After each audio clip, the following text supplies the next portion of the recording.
Hilchos Yom Kippurim. So, Siman Tov Reish Daled. Beginning of Hilchos Yom Kippurim.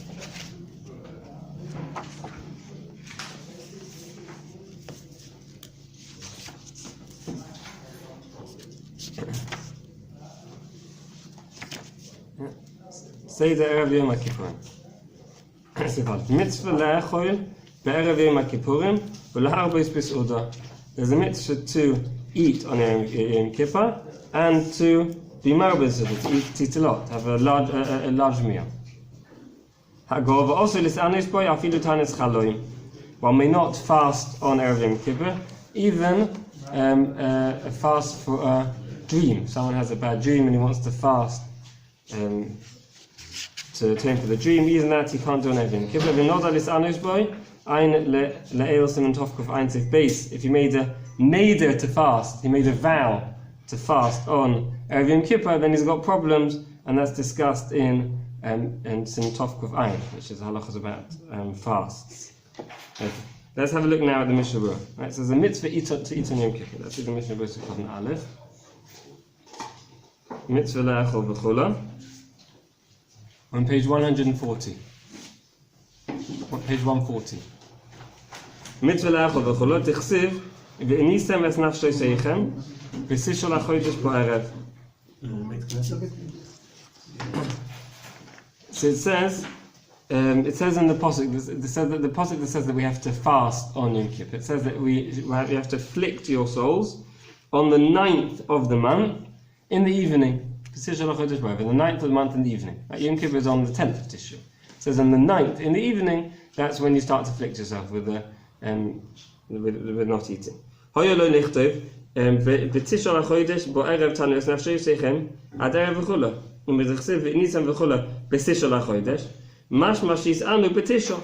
the way that the pasuk is phrased, it sounds like you're supposed to afflict yourself on the 9th of the month.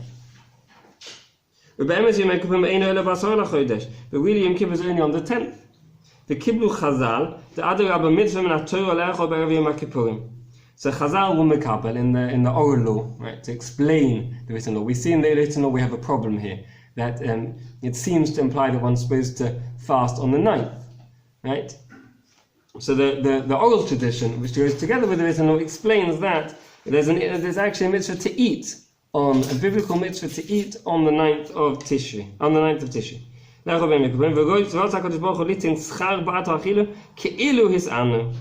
And Hashem gives us reward for the eating as if we fasted. There's a very interesting mitzvah. There's a mitzvah to eat, but Hashem considers it as if we've already started fasting on the 9th.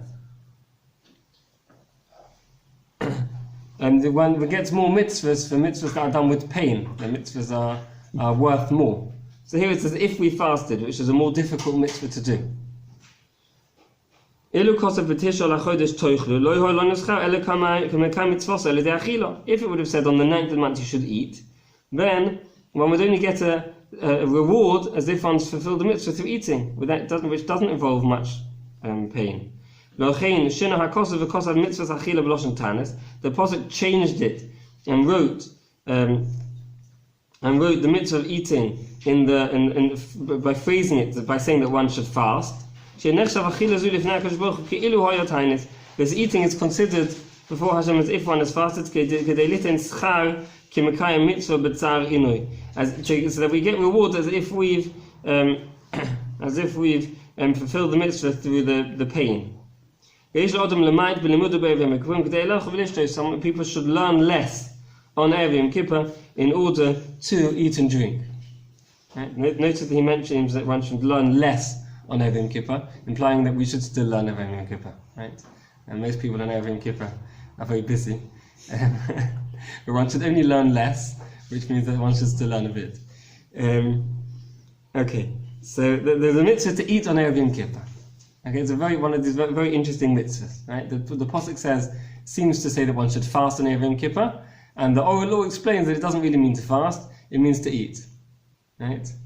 To eat fast. Sorry? To eat fast. To eat fast. You start late. To eat fast. Yeah. Okay. Let's move on. See if the next Mishnah. It doesn't really explain why. It just says it.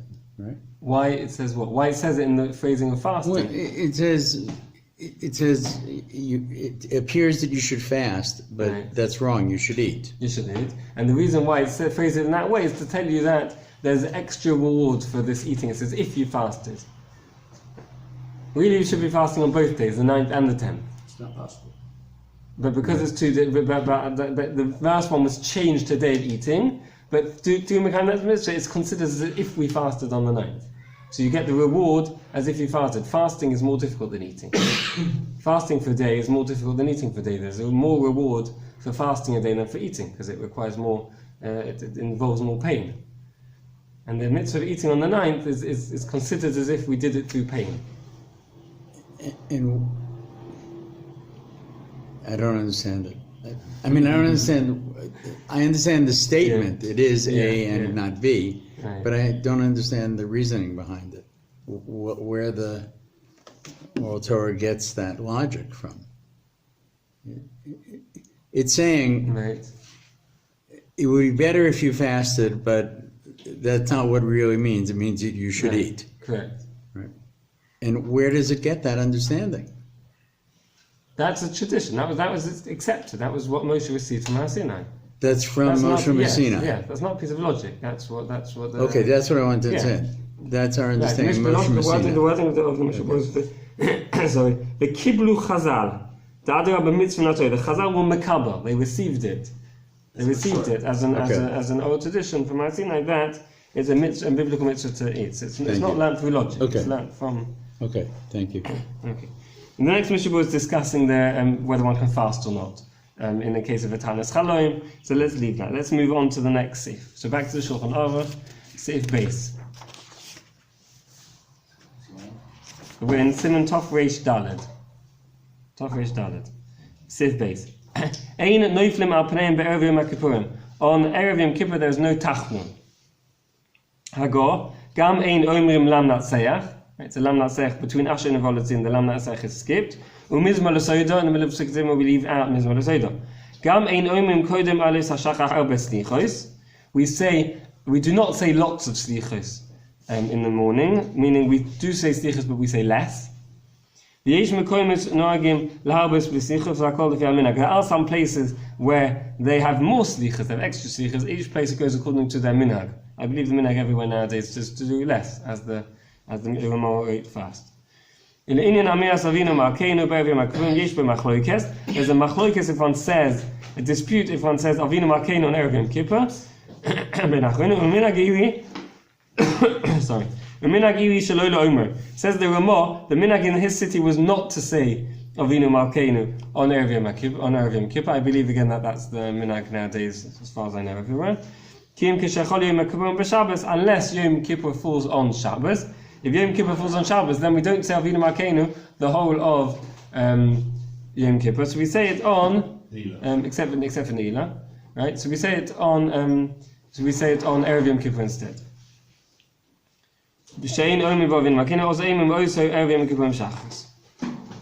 Then we say it on Erev Yom Kippur Shachris to make up for the fact that we're going to skip it on Yom Kippur. Says the Mishnah Berurah Sif Kotzen Gimel. Ein oifnem al pneim. D'noi hagim la'asosoi ketzas k'moi Yom Tov. The reason why we don't say tachnun is because it's like a mini Yom Tov. It's one of those mini Yom Tovs. So there's no tachnun, even though we can do work on it. It's not a proper Yom Tov. One does work in Yom Kippur. However, it slightly has a din of Yom Tov. Right? We eat a lot. We eat, and also we do not say tachnun. Similarly, we do not say lam natzech, also because it's decided it's a mini Yom Tov. Said the Mishnah Berurah Kotten Daled lam natzech mizma l'soida. Lam natzech mishum tichsiv beyoyim tzara. Right? Because at the beginning of lam natzech it says Ya'ancha Hashem beyoyim tzara. Hashem should answer us on the day of trouble. On the day of trouble. And therefore we don't say it on all the mini Yom Tovs. We don't say lam natzech. So similarly on Erev Yom Kippur we don't say lam natzech. Mizma l'soida. Why don't we say mizma l'soida? Because the toida was the korban toida, the thanksgiving offering. The bizman habayis haya also lahakriv shum korban hanechal b'erev Yom Kippurim.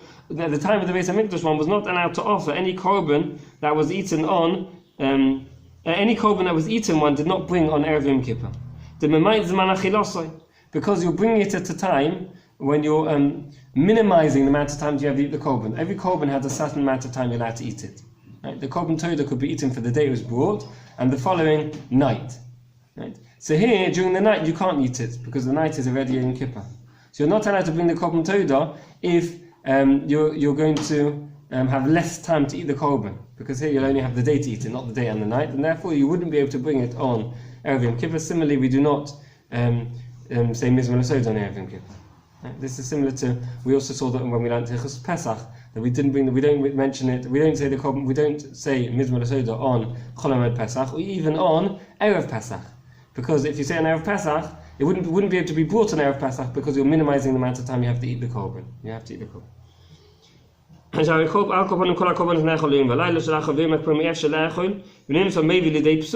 you're shortening the amount of time you have to eat the korban, and therefore it's more likely to be invalid, and it's more likely to end up being burnt rather than eaten, and therefore one does not say shemoneh-esrei.